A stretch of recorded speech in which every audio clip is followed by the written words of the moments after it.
നമസ്തേ. നമ്മളിന്ന് നോക്കുന്നത് പഠിക്കുന്നത് പേജ് നമ്പർ 32-ലുള്ളതാണ് കേട്ടോ. 32 മുതലാണ് നമ്മൾ പഠിക്കുന്നത്. നമ്മൾ കഴിഞ്ഞ ദിവസം എടുത്ത ചാപ്റ്ററിൻ്റെ ബാക്കിയാണ് കേട്ടോ.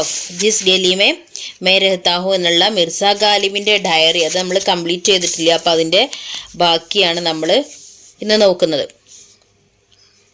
हम गेली वालों ने तो किसी तरह अपने प्राण बचा लिए, मगर मैं उन हजारों अभागे दिल्ली वालों के बारे में क्या कहूँ जो हवालत और कैद खाने में बंद कर दिए गए थे.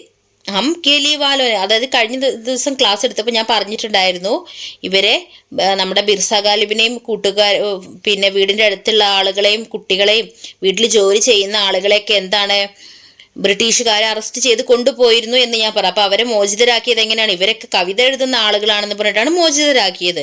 അപ്പോൾ ആ കാര്യമാണ്, തുടർന്നുള്ളതാണ് ഇനി നമുക്ക് പഠിക്കാനുള്ളത്. അപ്പോൾ എന്താണ് അദ്ദേഹം പറയണം, ഞങ്ങൾ ഒരു വിധത്തിൽ എന്താണ് സ്വന്തം ജീവൻ രക്ഷിച്ചു, എന്നാൽ എന്താണ് കസ്റ്റഡിയിലും ജയിലിലും കഴിയുന്ന ആയിരക്കണക്കിന് വരുന്ന നിർഭാഗ്യന്മാരായിട്ടുള്ള പിന്നെ ദില്ലി നിവാസികളെ കുറിച്ച് ഞാൻ എന്ത് പറയും? ഒരുപാട് ആളുകളെ അറസ്റ്റ് ചെയ്തിട്ടുണ്ടല്ലോ, അപ്പോൾ ബാക്കിയുള്ളവരെ കുറിച്ചൊക്കെ ഞാൻ എന്ത് പറയും?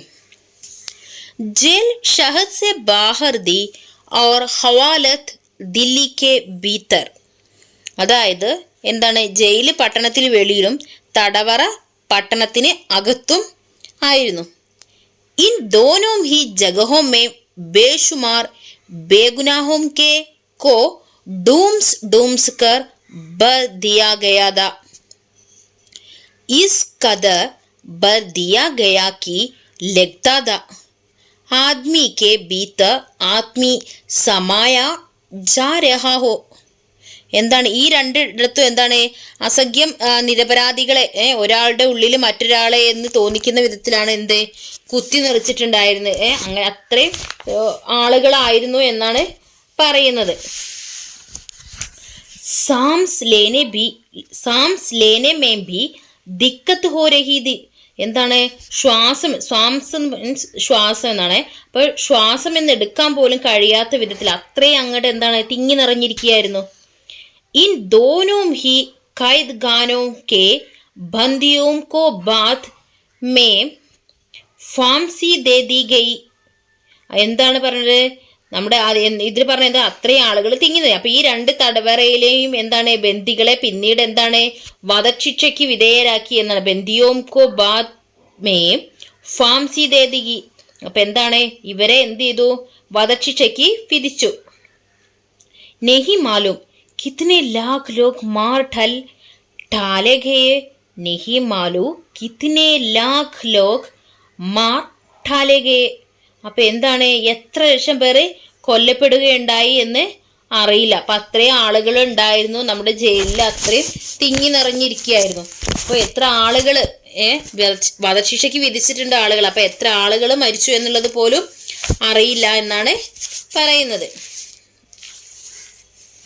दिल्ली में अब कुछ ही हजार लोग बचे होंगे. दिल्ली में अब कुछ ही हजार लोग बचे होंगे. അപ്പം എന്താണ് ഡൽഹിയിൽ കുറച്ച് പേരെ അവശേഷിച്ചിട്ടുണ്ടായിരുന്നുള്ളൂ. ബാക്കി സബ് അംഗ്രേസോം കെ ഗുസ്സേ കാ ഷിക്കാർ ഹോ ഗയി. ബാക്കിയുള്ളവരൊക്കെ വെള്ളക്കാരുടെ കോപത്തിന് ഇരയായി എന്നാണ് പറയുന്നത്. കോപത്തിന് ഇരയായി എന്ന് പറഞ്ഞാൽ ഇവിടെ അവരെ അറസ്റ്റ് ചെയ്ത് കൊണ്ടുപോയി എന്ന് പറഞ്ഞിട്ടില്ല, അതാണ് കേട്ടോ. ബച്ചെ സിർഫ് വേ ജോ ദില്ലി സെ ഭാഗ് ഗയെ, രക്ഷപ്പെട്ടവരാകട്ടെ എന്താണ് ഡൽഹിയിൽ നിന്നും പലായനം ചെയ്തിട്ടുള്ള ആളുകളുമാണ്. വേ log ഗുഷ് Kismath they way വർന ഉനെ Bhi ഫാംസി they the ജാതി. ദില്ലി മേ रहना ही उन दिनों मानों अपराध हो गया था.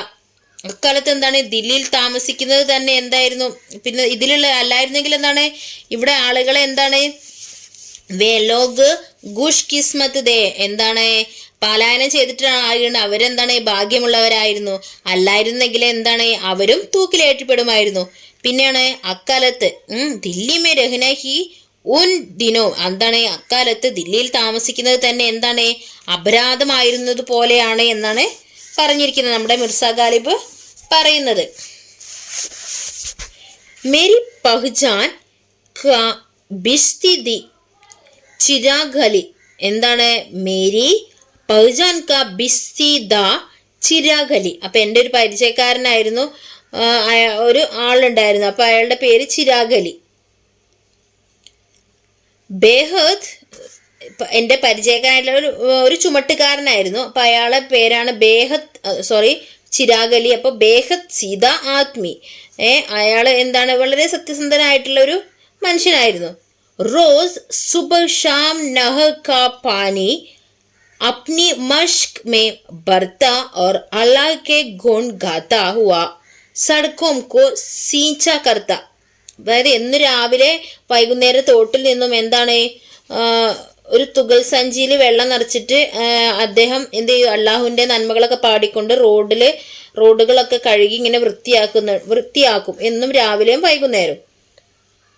गाने के लिए जो भी रूखी सूखी मिल जाती उसी को गले के नीचे उतार अपने में मगन रहता.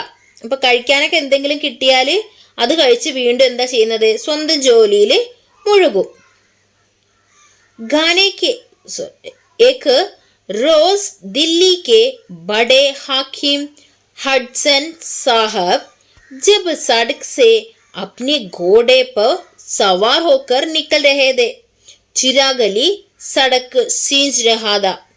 അങ്ങനെ ഒരു ദിവസം എന്താണ്? ദില്ലിയിലെ ഒരു ഉയർന്ന ഉദ്യോഗസ്ഥനായിട്ടുള്ള ഹഡ്സൺ സാഹിബ് തൻ്റെ കുതിരപ്പുറത്ത് സവാരിക്ക് ഇറങ്ങി. അപ്പൊ ചിരാഗലി ആ സമയത്ത് എന്താണ്? റോഡ് ഇങ്ങനെ വൃത്തിയാക്കിക്കൊണ്ടിരിക്കുകയായിരുന്നു. उसने हडसन साहब को सलाम नहीं किया ഈശ്വർ കെ ഗുൺ ഗാഥ രഹ. അപ്പൊ എന്താണ്? അയാള് ഹഡ്സൺ സാഹിബിനെ കണ്ടപ്പോൾ വണങ്ങിയില്ല.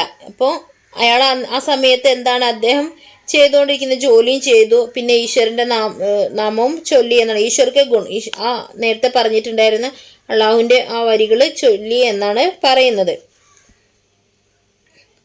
हडसन साहब को जो गुस्सा आया उन्होंने अपनी तलवार से अभागे चिरागली का पेट चीर डाला और उसकी लाश ദില്ലി ദർവാസെ പർ ടാങ് ദി.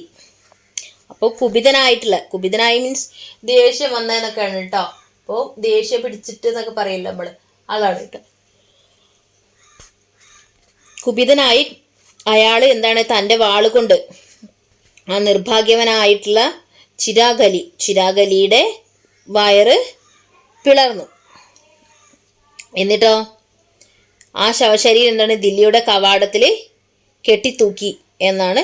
ദർവാസെ പർ ടാങ് ദി, കെട്ടിത്തൂക്കി. വാതിലിനടുത്ത് കെട്ടിത്തൂക്കി.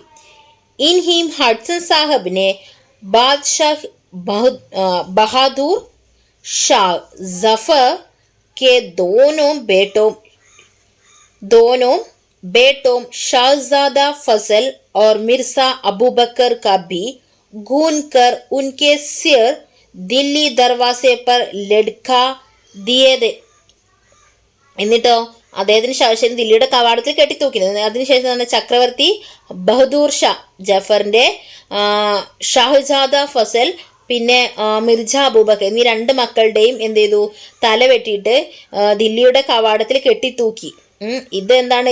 ഈ ഹഡ്സൺ പ്രഭു തന്നെയാണ് ഇങ്ങനെ ചെയ്തത് എന്നാണ് പറയുന്നത്. അപ്പോൾ പിന്നെയോ ഹഡ്സൺ കോ ഹിന്ദുസ്ഥാനിയോം കാ ഗൂൻ കർനെ മേ ബഡാ മസാ ആതാ था. ഹഡ്സൺ എന്താണ്? ഈ ഹിന്ദുസ്ഥാനികളെ കൊല ചെയ്യുന്നത് ഒരു വിനോദമായിരുന്നു. मेरे पड़ोस में एक गरीब औरत മെഹർനിസ रहती है. അപ്പം എൻ്റെ അയൽപക്കത്ത് മെഹർനിസ എന്ന പേരുള്ള ഒരു പാവപ്പെട്ട സ്ത്രീ താമസിക്കുന്നുണ്ടായിരുന്നു. उसके पति की मौत को 7 साल हुए हैं. അപ്പം അവരുടെ ഭർത്താവ് മരിച്ചിട്ട് 7 വർഷമായി. അക്കേലി അവർ തനിച്ചാണ്. അപ്പോൾ दूसरों के घर में झाड़ू लगाकर किसी तरह से अपनी गुजर बसर करती थी. ഇങ്ങനെ മറ്റുള്ള വീടുകളിൽ പോയിട്ട് മുറ്റമടിച്ചും മറ്റും വളരെ കഷ്ടപ്പെട്ടാണ് അവർ കഴിഞ്ഞിരുന്നത്. ദിവസേന അവർ കഴിച്ചു കൂട്ടിയിരുന്നത്. ലേക്കിൻ ജബ് ഗർ ഹി നെഹി രഹേ ബസ്തി കി ബസ്തിയാം ജലാ ദി गई तो മെഹർനിസ काम न मिलने से भूखों मरने लगी. എന്നാൽ എന്താണ്, വീടുകൾ പോയിട്ട് വാസസ്ഥലം വരെ കത്തിച്ച് ചാമ്പലാക്കിയ ആ സമയത്ത് മെഹർനീസ എന്താണ്, ജോലി ഇല്ലാതെ പട്ടിണി കിടന്ന് മരിക്കുന്ന അവസ്ഥയിൽ എത്തിയിട്ടുണ്ടായിരുന്നു. അപ്പോൾ വീടുകളൊന്നും ഇല്ലല്ലോ ആ ഒരു ബ്രിട്ടീഷുകാരുടെ ആക്രമണം കൊണ്ട്. അപ്പോൾ അതാണ് പറഞ്ഞത് കേട്ടോ. അങ്ങനെ എന്താണ്, ആജ് ഉസ്കെ യഹാ മൈനെ 10 റോട്ടിയാ പഹുഞ്ചായ. അങ്ങനെ എന്താണ്, ഇന്ന് ഞാൻ അവരുടെ വീട്ടിലേക്ക് 10 ചപ്പാത്തി കൊടുത്തയച്ചു. ദൂസരി ജോ 10 റോട്ടിയാ ബച്ചി उसने मेरे दोनों बेटों और नौकरों का काम चला. അങ്ങനെ എന്താണ്, ശേഷിച്ച 10 കൊണ്ട് എന്താണ് 2 മക്കളും വേലക്കാരും കഴിച്ചപ്പോൾ എൻ്റെ പങ്ക് എന്താണ്, മേരെ ഹിസ്സെ മേ ഠേഠ് റോട്ടിയായി. അപ്പൊ എന്താണ്, ശേഷിച്ച 10 എന്ത് ചെയ്തു, മക്കളും ഉണ്ട് വേലക്കാരും കഴിച്ചു കഴിഞ്ഞപ്പോൾ എന്താണ് 1.5 ചപ്പാത്തി അവശേഷിച്ചിരുന്നു എന്നാണ്. ഠേഠ് റോട്ടി, ഠേഠ് എന്ന് പറഞ്ഞാല് ആരാന്നുള്ളതാണ് കേട്ടോ. ഫിർ ബി തസ്ലി ദി कि मेरी रोटियों से मेहरुन्निसा और उसकी 2 बेटियों की भूख दो पूछी. അങ്ങനെ എന്താണ്, അത് അവർ കഴിച്ചു കഴിഞ്ഞു. അപ്പം എങ്കിലും എന്താണ്, ഞാൻ കൊടുത്തയച്ച ഭക്ഷണം കൊണ്ട് മെഹറുന്നീസയും പിന്നെ എന്താണ് 2 പെൺമക്കളും വിശപ്പ് അടക്കിയല്ലോ എന്നോർത്ത് എന്താണ് അദ്ദേഹത്തിന് ഒരു സമാധാനം, ഒരു സന്തോഷം തോന്നി. मेरे क्या मेरी तो भूखा रहने की आदत ही हो गई है. അപ്പം പിന്നെ എൻ്റെ കാര്യം എന്താണ്, വിശന്നിരിക്കുക എന്നത് എന്താണ് എൻ്റെ സ്വഭാവത്തിൻ്റെ തന്നെ എന്തായിരുന്നു, ഭാഗമായി കഴിഞ്ഞിരുന്നു എന്നാണ് അദ്ദേഹം പറഞ്ഞത്. മേരാ പടോസി ഹീര സിംഗ് എക് നൗജവാൻ ഹെ. എൻ്റെ അയൽക്കാരനായ ഒരു ചെറുപ്പക്കാരാണ് ഹീരാൻ സിംഗ്. പടോസി അയൽവാസി എന്നാണ്. നൗജവാൻ എന്ന് പറഞ്ഞാൽ ഇവിടെ ഒരു ചെറുപ്പക്കാരൻ എന്നുള്ളതാണ് കേട്ടോ. ഹീരാ സിംഗ് പേരാണ്. വഹ് മുജെ ഹിമ്മത്ത് ബാന്താത്താ ഹെ. അപ്പൊ എന്താണ്, എനിക്ക് എന്താണ് ധൈര്യം തരുന്നത് അവനാണ്. ഹിമ്മത്ത്, ധൈര്യം. ഈസ് ആദെ വീരാൻ ഓർ ആദെ ആബാദ് शहर में शिवजी राम भी तो है जो मुझसे कहते हैं कि मुसीबत के ये दिन कभी न कभी तो ഖതം हो गए. അപ്പം എന്താണ്, എനിക്ക് ധൈര്യം തരുന്നത് അതെ. അപ്പം പകുതി വിജനവും എന്താണ്, പകുതി ജനവാസവുമുള്ള ഈ പട്ടണത്തിൽ എന്താണ് ഒരു ശിവാജി റാമും ഉണ്ട്. അപ്പം നമ്മുടെ കഷ്ടപ്പാട് നിറഞ്ഞ ഈ നാളുകൾ എന്താണ് എന്നെങ്കിലും മാറുമെന്ന് അയാൾ എന്നോട് പറയുമായിരുന്നു. ഖതം അവസാനിക്കുക എന്നൊക്കെയാണ്. അപ്പം ഉൻക ലഡ്ക ബാൽ മുകുന്ദ് മുझे अपने पिता की तरह चाहता है. അയാളുടെ മകൻ ബാലമുകുന്ദൻ എന്നെ എന്താണ് അവന്റെ അച്ഛനെ പോലെ തന്നെ സ്നേഹിച്ചിരുന്നു. जब मैं बीमार पड़ा बाल मुकुंद अंग्रेज सिपाहियों की नजरों से बचते बचाते एक हकीम को मेरे पास ले आया. ഒരിക്കലും എനിക്ക് എന്താണ് അസുഖമായപ്പോൾ ബാലമുകുന്ദൻ എന്താണ് വെള്ളക്കാരുടെ കണ്ണിൽ പെടാതെ ഒരു വൈദ്യനെ കൊണ്ടുവന്നിരുന്നു. ഹക്കീം കി ദവാസെ മേരി ജാൻ ബച്ചി. ആ വൈദ്യന്റെ മരുന്ന് കൊണ്ടാണ് ഞാൻ രക്ഷപ്പെട്ടത്. ദവ എന്ന് പറഞ്ഞാൽ മരുന്ന് എന്നാണ് കേട്ടോ, മരുന്ന്. മുझे जिंदगी बाल मुकुंद की मदद से ही वापस मिली. ബാൽമുകുന്ദന്റെ സഹായം, മദത് സഹായം എന്നാണ്. അപ്പൊ സഹായം കൊണ്ടാണ് എന്ത് ഞാൻ എൻ്റെ ജീവൻ തിരിച്ചു കിട്ടിയത്. दूर के दोस्तों में मेरठ के ഹരിഗോപാൽ തുഫ്താ ഹെ. അപ്പൊ എന്താണ്, അകലെയുള്ള സുഹൃത്തുക്കളിൽ എന്താണ് മേറണ്ട് നിവാസിയായിട്ടുള്ള ഒരു ഹരിഗോപാൽ തുഫ്തയുണ്ട് എന്നാണ് പറയുന്നത്. അപ്പൊ അദ്ദേഹം എന്താണ് ചെയ്യുന്നത്, വേ ഷായരി കർത്തേ ഹെ. അപ്പോ അദ്ദേഹം എന്ത് ചെയ്യുന്ന, അയാൾ എന്താണ് കവിത എഴുതുന്നവനാണ്, കവിത എഴുതുന്ന ഒരാളാണ്. ഉനോനെ മുझे अपने घर मेरठ से नकद रुपया बेचा है. അപ്പോൾ അദ്ദേഹം എനിക്ക് എന്താണ് വീട്ടിൽ നിന്ന് പണം അയച്ചു തന്നിട്ടുണ്ട്. गेहूं की कुछ बोरियां भी तुफ्ता के आदमी मेरे घर रख गए हैं. അപ്പൊ പിന്നെ എന്താണ് ഏതാനും ചാക്ക് ഗോതമ്പും അദ്ദേഹത്തിന്റെ ആൾക്കാരുടെ കൈവശം എത്തിച്ചിട്ടുണ്ട്. ഉനോനെ कहला बेचा है कि मैं फिक्र न करूं, वे मेरी मदद कर കിസ്മ സേ കർത്തെ രഹേങ്കെ. അപ്പോൾ എന്താണ്, എന്നോട് വേവലാതിപ്പെടേണ്ട, അതായത് ടെൻഷൻ അടിക്കേണ്ട, പേടിക്കേണ്ട എന്നുള്ള പറയില്ല നമ്മൾ, എന്ന് പറയണമെന്നും അദ്ദേഹം എന്താണ് പറഞ്ഞയച്ചിരുന്നു എന്നാണ് പറയുന്നത് കേട്ടോ. അപ്പൊ അദ്ദേഹം എല്ലാ രീതിയിലും എന്താണ് മദത് സഹായം എന്നാണ്. അപ്പൊ എല്ലാ രീതിയിലും എന്താണ് എന്നെ സഹായിച്ചു കൊണ്ടിരുന്നു. ये बातें जिनका लिखना जरूरी नहीं था, सिर्फ इसलिए लिखी कि इन लोगों की दरियादली और हमदर्दी का शुक्रिया अदा हो जाए. അപ്പോൾ ഇക്കാര്യങ്ങളൊക്കെ എഴുതേണ്ടതില്ല, എങ്കിലും എന്താണ് ഇവരുടെ എല്ലാം കാരുണ്യത്തിനും സഹാനുഭൂതിക്കും എന്താണ് നന്ദി പറയേണ്ടത്, ശുക്രിയ നന്ദി പറയേണ്ടതുണ്ട്. രാത് കോ ചിരാഗ് നെഹി ജൽത്തെ, എന്താണ് രാത്രിയിൽ ഞങ്ങൾ എന്താണ്, അപ്പോൾ രാത്രിയിൽ അവരെന്ത് ചെയ്യുന്നില്ല, ഞങ്ങൾ എന്താണ് വെളിച്ചത്തിനായി വിളക്ക് കത്തിക്കാറില്ല. രാത് കോ ചിരാഗ് നെഹി ജൽത്തെ, ദിൻ മേ ചൂൽഹെ നെഹി സുൽഗത്തെ, പകൽ എന്താണ് അടുപ്പിലും തീ കത്തിക്കാറില്ല. ജബ് അനാജ് ഹി നെഹി ഹേ തോ ചൂൽഹെ കഹാം സെ ജലെ, അപ്പൊ ഗൃഹനാഥന്മാര് അപ്പോൾ ഇവിടെ എന്താണ് കത്തിക്കാറില്ല. അനാജ് ജബ് അനാജ് കി നെഹി ഹേ തോ ചൂൽഹെ കഹാം സെ ജലെ. അപ്പൊ എന്താണ് അവർക്ക് ആഹാരങ്ങളൊന്നും സാധനങ്ങളൊന്നും ഉണ്ടായിരുന്നില്ല, ഉണ്ടാക്കാനുള്ളത് അനാജ് മീൻസ് ധാന്യങ്ങൾ എന്നൊക്കെയാണ് ഉദ്ദേശിച്ചിട്ട് അവിടെ. അപ്പൊ ഒന്നും ഉണ്ടായിരുന്നില്ല.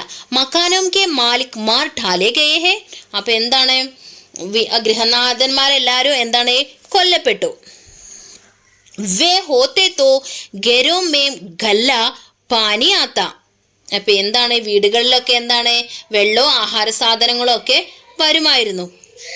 ഗരോമേം ഗല്ല ആഹാര സാധനങ്ങൾ, പിന്നെ പാനി ആത്ത വെള്ളവും. അതിന് ഗാലിബ് ജിസ്കെ ഇസ് ഷഹർ മേം ഹസാരോം ദോസ്ത് ഹെ, ഇസ് തൻഹായി और अकेलापन में सिर्फ अपनी कलम के सहारे ही जिदा बचा रह गया है. അപ്പൊ എന്താണ് ഈ പട്ടണത്തിൽ എന്താണ് ആയിരക്കണക്കിന് സുഹൃത്തുക്കളുണ്ട്. അപ്പൊ ഈ ഏകാന്തയിലും ഒറ്റപ്പെടലും എന്താണ് എൻ്റെ തൂലികയുടെ സഹായം കൊണ്ട് മാത്രം ജീവൻ അവശേഷിച്ചിരിക്കുകയാണ് എന്നാണ് പറഞ്ഞിരിക്കുന്നത്. ഉസ്കെ സാരെ ദോസ്ത് ഏക് ഏക് കർ മാർ ഠാലേ ഗയേ, സുഹൃത്തുക്കളെല്ലാം ഓരോരുത്തരായി കൊല്ലപ്പെട്ടു. उसके सारे दोस्त मेरी आत्मा में अभी अब केवल दुख है. അപ്പൊ എന്താണ് എൻ്റെ ഉള്ളിൽ ഇപ്പോഴും എന്താണ് ദുഃഖം മാത്രമാണുള്ളത്. മേ അപ്ന ബിസ്തർ അവർ കപ്പടെ ബേച്ച് ബേച്ച് കർ ജിന്ദഗി ഗുസാർ രഹാ ഹൂ, എന്താണ് ഞാനും എൻ്റെ കിടക്കയും വസ്ത്രങ്ങളും വിറ്റ് ജീവിതം മുമ്പോട്ട് പോകുന്നു. दूसरे लोग जिस तरह से रोटियां गाते हैं मैं कपड़े गा रहा हूँ, എന്താണ് മറ്റുള്ളവർ എങ്ങനെയാണ് ഞാൻ കഴിക്കുന്നത്, കാരണം മറ്റുള്ളവർ എങ്ങനെയാണ് ഭക്ഷണം കഴിക്കുന്നത്, അപ്പോൾ ഞാനെന്താ കഴിക്കുന്നത് എന്താണ് വസ്ത്രങ്ങളാണ്. डरता हूँ कि जब सब कपड़े गा लूंगा तो